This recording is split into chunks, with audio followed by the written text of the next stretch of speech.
Buenos días a todos, muchachos. Parece que ya estamos la mayoría y si no, en lo que vamos dando la clase se vayan integrando, porque tenemos algunas diapositivas un poquito extensas. Entonces vamos a compartir la pantalla. Váyanme mandando su asistencia, por favor. Ya hicieron su examen en teoría de la materia pasada y bueno, pues no nos resta más que en sábado, en domingo, lunes y martes.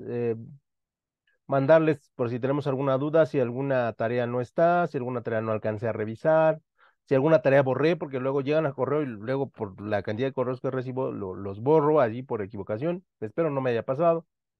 Pero si es así, bueno, pues me estaré poniendo en contacto con ustedes para decirles, y ya el miércoles, por ahí de las 7 8 de la noche, ya les mando sus calificaciones de la materia del bloque anterior. Y con eso, bueno, pues terminaríamos el bloque 1. ¿Vale? Entonces eso es lo que va a suceder, más obviamente, bueno, el material de esta materia, ¿vale? Entonces, pues en la semana nos vamos a estar comunicando. Y bueno, pues sin más que agregar, vamos a comenzar. El día de hoy vamos a, el día de hoy vamos a ver eh, el tema de la nueva economía internacional. Y estamos hablando de 20, 30 años, ¿no? Para efectos históricos y para efectos de tiempo y empresas y negocios, 30 años es realmente muy poco. Eh, Pertenecemos al tema número 3 y decimos que la economía internacional, como parte de la teoría económica, plantea el estudio de los problemas que surgen en las transacciones económicas mundiales, analizando detalladamente sus efectos sobre los factores productivos de cada país y sobre el bienestar de su población. Nosotros hemos estado viendo que el desarrollo del comercio internacional sí trae beneficios, la globalización sí trae beneficios, la productividad a nivel global trae beneficios, sí, pero desafortunadamente esos beneficios no son equitativos. Hay lugares donde se enriquecen y hay lugares donde no generan la riqueza para todas las personas. Y entonces, en ese sentido, el comercio debe existir, por supuesto, pero este, siempre y cuando haya una buena forma de estructurar. Y en ese sentido decimos que la nueva economía tiene tres rasgos fundamentales que se interrelacionan directamente. Primero que nada, se concentra la información y el contenido como base de la producción, ¿no? Y repito, se centra la información y el conocimiento como base de la producción. Todo el conocimiento técnico aplicable a productos o a servicios, hoy se utiliza prácticamente en todas las industrias. Esto es una realidad, ¿no? Y esto nos ha permitido en ocasiones tener mejores productos, a veces tener productos más baratos y nos ocasiona hoy, no sé realmente cómo lo puedan identificar ustedes, si los productos sienten que son más baratos o son más caros. No sé, yo, como ya soy grande y como toda persona grande, nos empezamos a volver codos y yo digo, ay, los productos de repente son muy caros, pero puede ser que solo sea mi visión y tal vez ustedes que están pues, más inmersos en la dinámica de la compra y en la compra de productos digan, es que son los precios normales. Ese sería un buen análisis, ¿no? Pero decimos que los productos en eso se basan, en información y conocimiento para poder darnos mejores productos.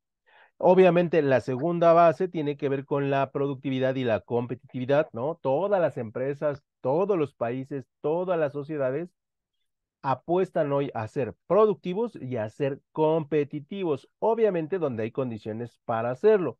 Si hablamos de Cuba, si hablamos de Venezuela, si hablamos de países africanos, pues es terrible, ¿no? Yo me estaba enterando en las noticias que en Nigeria el 80% de la población no tiene luz, ¿no? O sea, en pleno siglo XXI es realmente muy raro, pero así sucede. Y entonces esos países pues, no pueden hablar de productividad ni competitividad ni de otra cosa, porque realmente es difícil poderlo establecer. Y en el tercer elemento decimos que es una economía global, la producción y gestión de bienes y servicios se organiza a nivel planetario. Por supuesto, hoy ya tenemos que tiene sus ventajas grandes, que tenemos una dependencia global de muchos productos, pero que esa dependencia global también nos hace vulnerables en el caso que no lo haya. el producto o que por alguna razón no se quiera vender o que por alguna razón de carácter natural la producción muera, ¿no? Por ejemplo, con las lluvias, mucho del sembradío se echa a perder. Entonces, esos elementos son bien importantes que las economías los analicen para poder establecer perfectamente cómo se mueve la economía global. Por lo tanto, la nueva economía consiste en un modelo de crecimiento basado en las nuevas tecnologías de la información y la comunicación, que, pues de alguna otra manera, permite una generación mayor de empleo, por lo menos en la teoría, genera una inflación controlada, porque siempre va a haber inflación, y esto no implica que haya países que son pobres y hay países que son medio pobres y hay países que son ricos, ¿no? Pero la nueva economía hoy se basa en información. De hecho, muchachos, si ustedes pueden identificar, cada vez tenemos más información disponible y cada vez nosotros consumimos mayor cantidad de información. Yo podría decir que somos la generación que más leemos. Desafortunadamente este, no leemos libros, ¿no? Por ejemplo, o para el caso de México, no leemos muchos libros, más sin embargo, sí leemos bastante, ¿no? Leemos en redes sociales, leemos en estados de Facebook, leemos los Twitteres, leemos los encabezados, o sea, leemos mucho, pero desafortunadamente ese tipo de lectura, pues no es la mejor. Pero en contraparte, nosotros podemos decir que sí, efectivamente, hoy basamos la economía en información y en comunicación. Muy simple, nosotros vemos, porque todos los hemos visto, un TikTok de China de un producto que nos parece maravilloso, lo buscamos y resulta ser que lo podemos traer, ¿no? Por Alibaba. Puede ser que nos llegue en 3 meses, pero después de 3 meses llega nuestro producto oh sorpresa, es el mismo, ¿no? Esto es una de las cosas más maravillosas que puede tener la nueva economía y la economía global. La, el poder de adquirir cualquier producto de cualquier parte del mundo, obviamente, que tenga acceso a la tecnología y a la información, ¿no? Porque de no ser así, bueno, pues es difícil, ¿no? Y repito, vean, vayan al continente africano y no tenemos internet. Ahí habrá poblaciones que ni siquiera, y es terrible, sepan lo que es eso. ¿No? Eh, la nueva economía es un conjunto de instrumentos electrónicos que se utilizan para medir el avance del capitalismo, el avance de las inversiones, el avance de los fondos de inversión, y en ese sentido tiene un enfoque mucho más tecnológico que nos permite analizar en tiempo real lo que está sucediendo con la economía o con la economía en alguna de sus secciones, ¿no? Entonces, en ese sentido, hoy tenemos un avance realmente muy, muy, muy bueno porque estamos en la posibilidad de conocerlo todo de todo, ¿no? O sea, hoy no tenemos esa limitante que se tenía en anteriores generaciones y es raro, ¿no? Porque estamos hablando de 20 años, muchachos. Si ustedes comparan las comunicaciones, porque a lo mejor muchos apenas habían nacido en los 90, o sea, no se comparan en absolutamente nada con lo que hoy tenemos. Y eso hace girar de alguna u otra manera la economía, ¿no? Hoy seguramente ustedes que son muy jóvenes compran más en línea que en el mercado físico, ¿no? Hay personas que prácticamente todo lo hacen en línea y me parece genial, ¿no? Puede que yo no esté muy acostumbrado a ello, a mí me gusta más ver las cosas, tocar las cosas, sentir las cosas y ver si me quedan, pero habrá quien diga, no, a mí me encanta comprar en línea, ¿no? Porque sí, evidentemente encontramos mejores precios, ¿no? Todavía, aunque entiendo el proceso, no me queda muy claro por qué dan más barato, pero en general es una experiencia que para muchos es muy, muy agradable. Entonces, la economía moderna se fundamenta en eso, en el manejo de datos, el manejo del Internet, el manejo de la información y que esa información se pueda utilizar prácticamente en cualquier momento. Y entonces, la nueva economía plantea que hay un proceso de transformación de numerosas actividades económicas que tienen lugar a medida que la tecnología digital permite el acceso más sencillo, rápido y barato al tratamiento y almacenamiento de la información. Por supuesto, ¿no? O sea, hoy prácticamente todo se puede hacer, ¿no? Se estima que en México, porque todavía estamos un poquito atrás, que para 2030 ya el papel moneda, esto es las monedas y los billetes, se van a utilizar solamente en un 10% y el otro 90% de la población va a utilizar sistemas electrónicos de pago, ¿no? Llámese su tarjeta, llámese su smartphone, ¿no? Con el que puedan pagar y va a ser realmente pues, harto seguro, ¿no? O por lo menos eso se comenta. Eh, y esto trae una historia muy fantástica, ¿no? Que de repente, o sea, vamos a llegar, o si es que sobrevivimos, vamos a llegar a establecer que el dinero no es importante y vamos a empezar a intercambiar solamente los objetos, ¿no? Puede que eso yo obviamente no lo vea y puede ser que ustedes lo vean apenas en sus primeros inicios, ¿no? Pero vamos a llegar a un punto de producción y de satisfacción en la que ya no necesitan nada y por lo tanto pues los que producen ya le regalan las cosas, ¿no? Es algo como utópico, pero reitero, se estima que eso va a llegar a suceder, ¿no? Si es que obviamente como civilización llegamos, ¿no? Y si no, bueno, pues fue una buena idea. Y muchos autores lo han planteado, ¿no? Esta idea de no es necesario que compremos cosas, las cosas deberían ser gratis, porque realmente el dinero no es, es una mercancía que no tiene por sí sola, ¿no? Una escala de valor, ¿no? El valor se lo dan cada una de las naciones. Entonces, en ese sentido, es muy interesante esa parte, ¿no? Luego vamos a hablar, o como segundo tema, del comercio intraindustrial.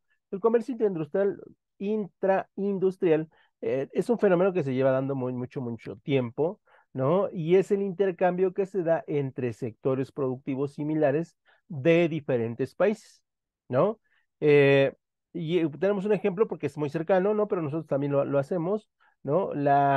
Por ejemplo, tenemos las exportaciones de autopartes para autos grandes al Brasil, ¿no? O sea, camionetas, trailers y todo esto. Y ustedes dirán, ¿por qué si los dos fabrican automóviles, por qué se intercambian? Bueno, porque tiene que ver con una cuestión estratégica por la región en la que se encuentran. Hay ocasiones en que en la Argentina el acero o las partes para automóviles son más baratas que en Brasil, pero en Brasil es más barata, por ejemplo, el ensamblamiento de los mismos. Y entonces Argentina vende las autopartes y los brasileños venden los camiones y tienen los convenios suficientes para decir que los camiones que entren a Argentina sean mucho más baratos que los que se exportan a otras partes. En México lo tenemos el comercio interindustrial también en otros ejemplos. Por ejemplo, eh, tenemos la manzana, ¿no? Los dos países producen manzana de muy buena calidad y entre los dos países hay un intercambio y si ustedes lo ven, prácticamente todo el año se consume manzana en México. No sé en Estados Unidos, pero debe ser así, a diferencia de otras frutas que son más de temporada. Aunque, repito, debido al comercio intraindustrial, esto se está eliminando. ¿Por qué? Porque hoy podemos tener manzana todo el año por el intercambio que existe. ¿Qué quiere decir esto? En la época en la que la cosecha de manzana es muy fuerte, este, una parte se importa a los Estados Unidos y otra se consume en México. Y cuando la temporada de manzana aquí baja, en Estados Unidos crece. Y entonces Estados Unidos nos manda manzana y ellos utilizan también para consumo interno. Ese es el comercio intraindustrial y es normalmente utilizado por prácticamente todas las naciones que están cercanas, ¿no? ¿Cuáles son las causas del comercio intraindustrial? La primera es la estacionalidad, donde hablamos principalmente de productos agrícolas que suelen tener temporadas de cosecha específica y pueden variar según la latitud del país y otros factores. Por lo tanto, nosotros al ejercer el comercio intraindustrial, nos aseguramos de que todo el año vamos a tener la misma cantidad de productos agrícolas. y que no vamos a tener desabasto.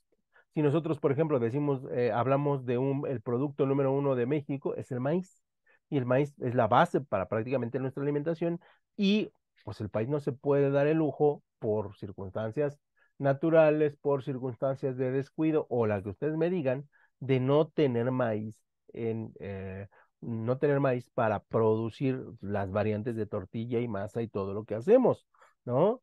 Como por ejemplo la zona de Asia no se puede quedar sin arroz y por lo tanto en Asia se establece un comercio intraindustrial para que toda la región de Asia siempre tenga la suficiente cantidad de arroz para la producción y esto le permite tener un precio controlado de arroz prácticamente siempre estable, ¿no? Por ejemplo, nosotros lo tenemos con el frijol, o sea, consumimos arroz, sí, pero consumimos más frijol. Y de ahí, bueno, habrá otros productos que se consuman y que sean intraindustriales.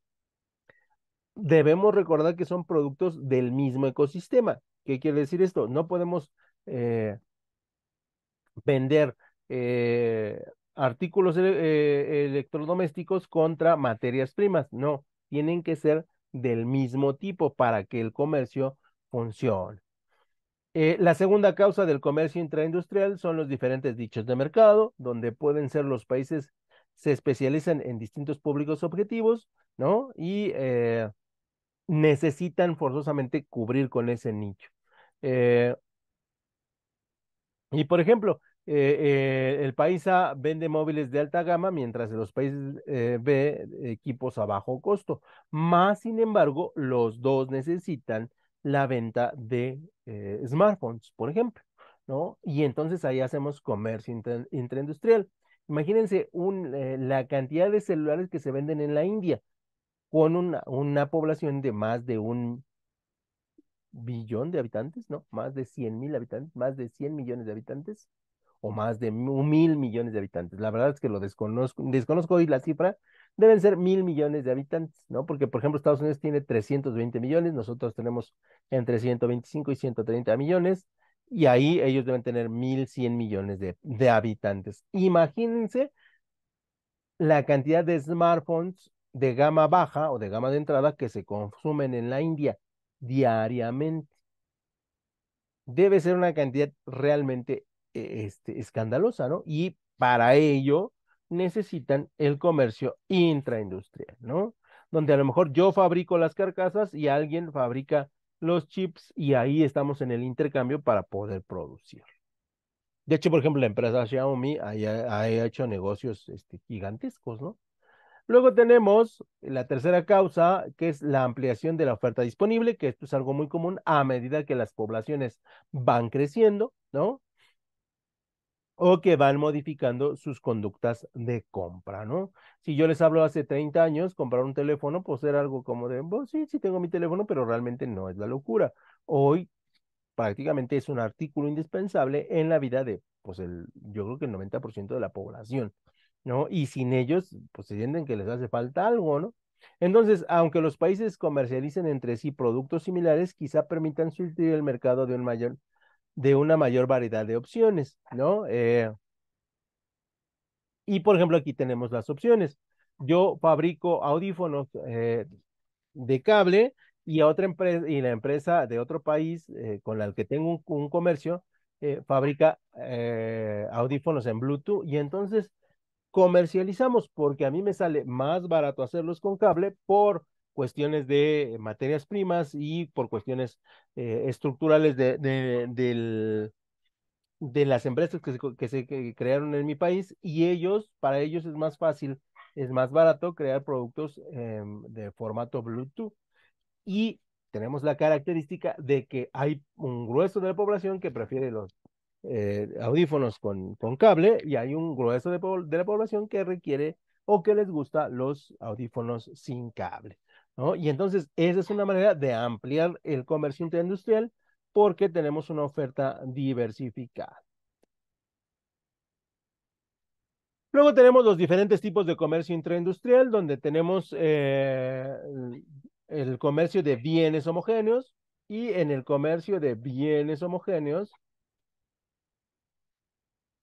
establecemos que se comercializan mercancías casi idénticas, solo cambia su procedencia o su marca, ¿no? Son productos que son exactamente similares, arroz venezolano contra arroz boliviano, ¿no?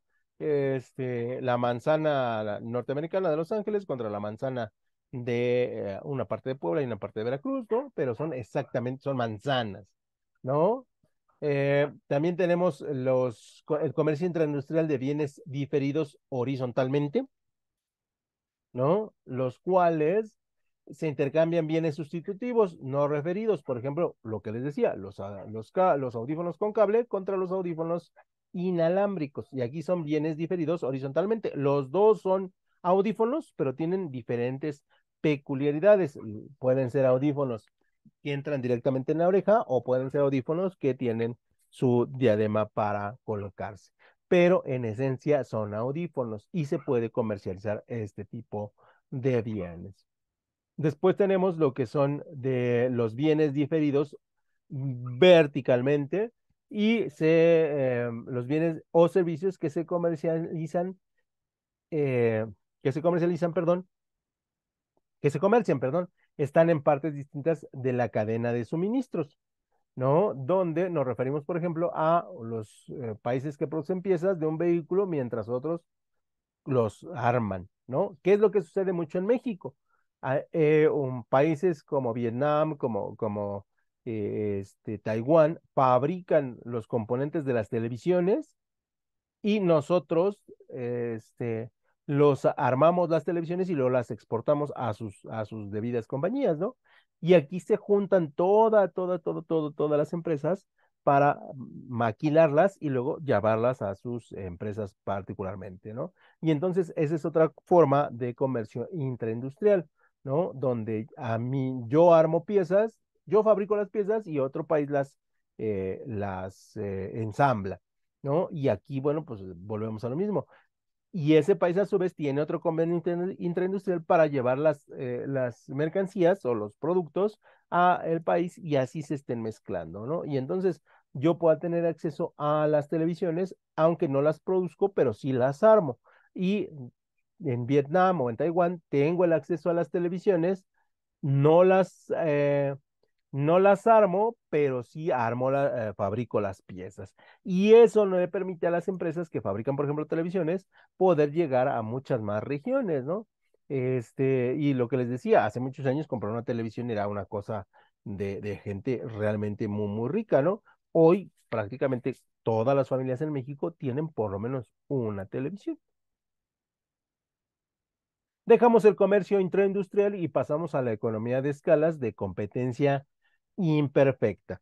Cuando hablamos de la competencia, hay competencia perfecta, donde todo se vende de manera legal, donde todo tiene un establecimiento, donde todo el mundo nos da factura por lo que compramos y donde la piratería no existe. Y luego tenemos la competencia imperfecta, donde tenemos diferentes variables que hacen que los productos puedan no ser vendidos de manera eh, legal, ¿no? O sea, que haya piratería, que sean copias o que sean robados y que por lo tanto, bueno, pues se pueden conseguir mucho más baratos. Y entonces, en ese sentido, la economía de escalas es una situación en la que una empresa reduce sus gastos de producción al expandirse. ¿Qué quiere decir esto? Que es una cosa bien interesante, y es una idea teórica, pero yo crezco a una cantidad tal que yo reduzco mis gastos de producción. ¿Qué quiere decir esto? Yo fabrico 5 artículos, 5 controles remotos, ¿no? Y me cuestan 5 pesos. Si yo fabrico 6, me cuestan 6 pesos, pero si yo fabrico 100,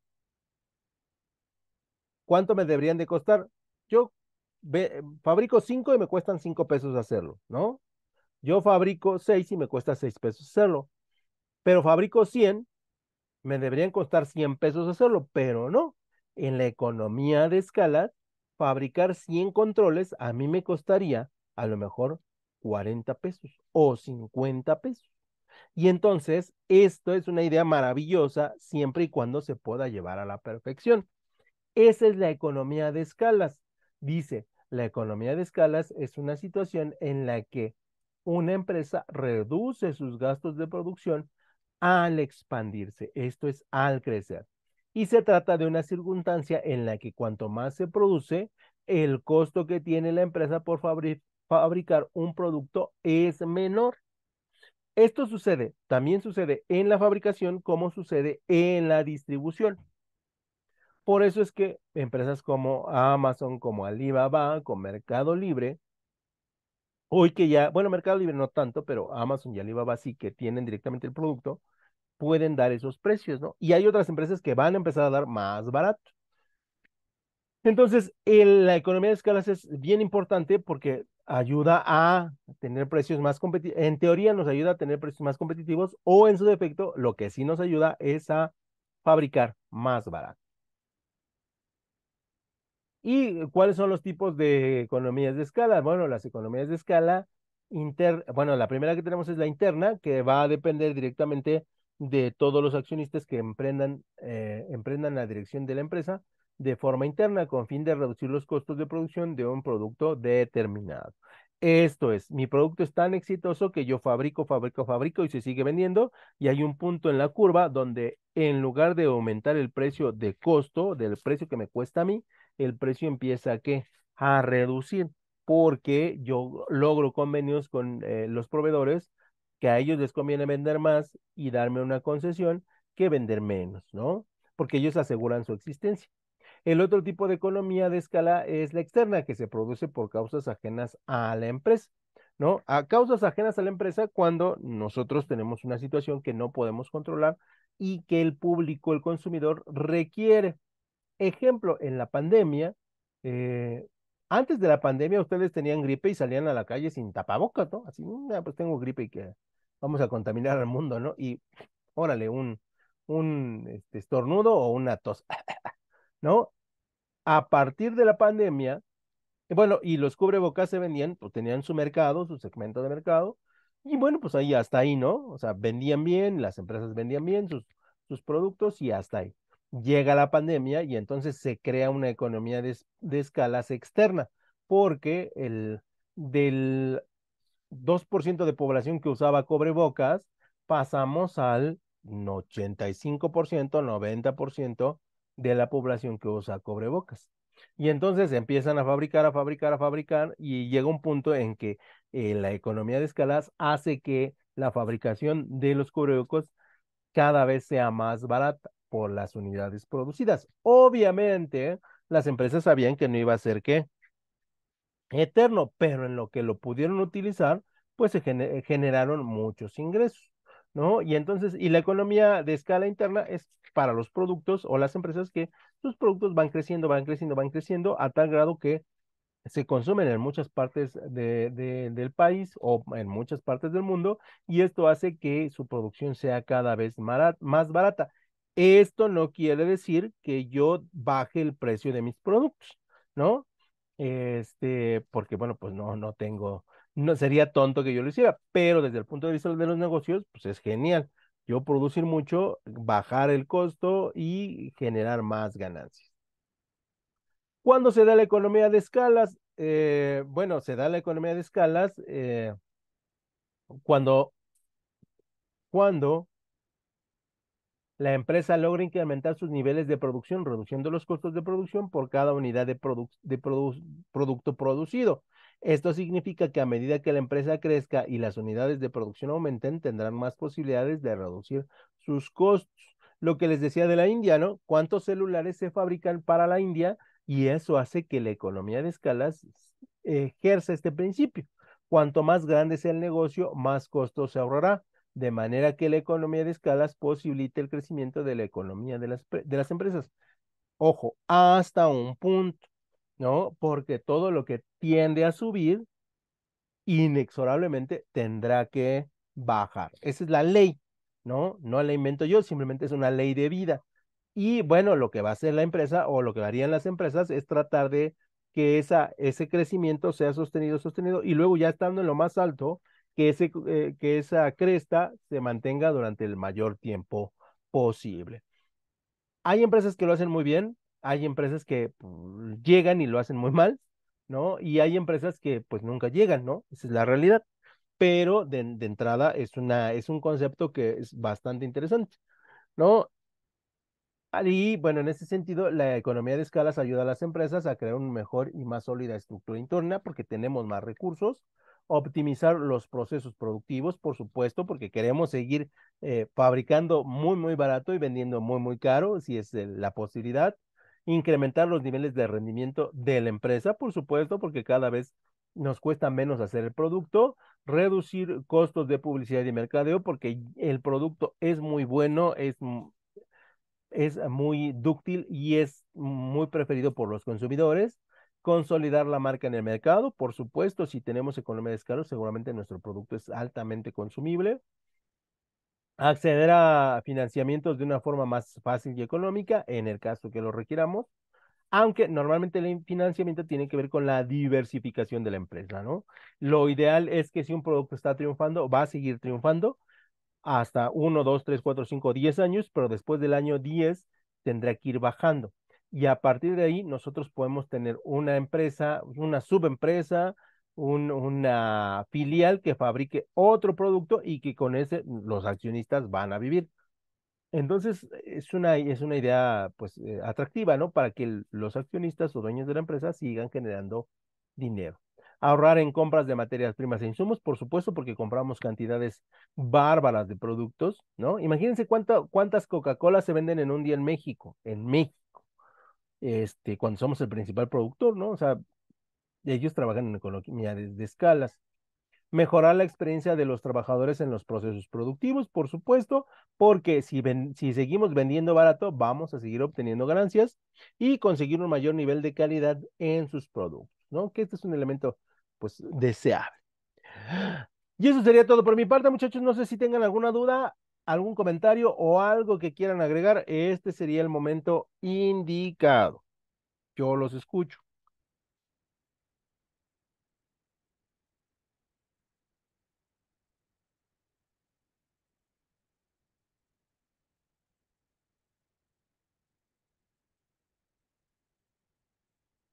No, maestro, ninguna. Ok, bueno, si no tenemos dudas, muchachos, entonces nos vemos la próxima semana y el miércoles, bueno, tenemos sus calificaciones y si me comunico con ustedes con ustedes antes es porque ahí tengo alguna duda, ¿no? Y pues sin más que agregar, cuídense mucho, nos vemos la próxima semana. Desayunen rico. Ay, tenemos unos chats, déjenlo veo, déjenlo veo. Hasta el momento no te, ok, ok, ok, muchas gracias, gracias, gracias, gracias, Jenny. Bueno, entonces nos despedimos. Cuídense mucho. Desayunen rico.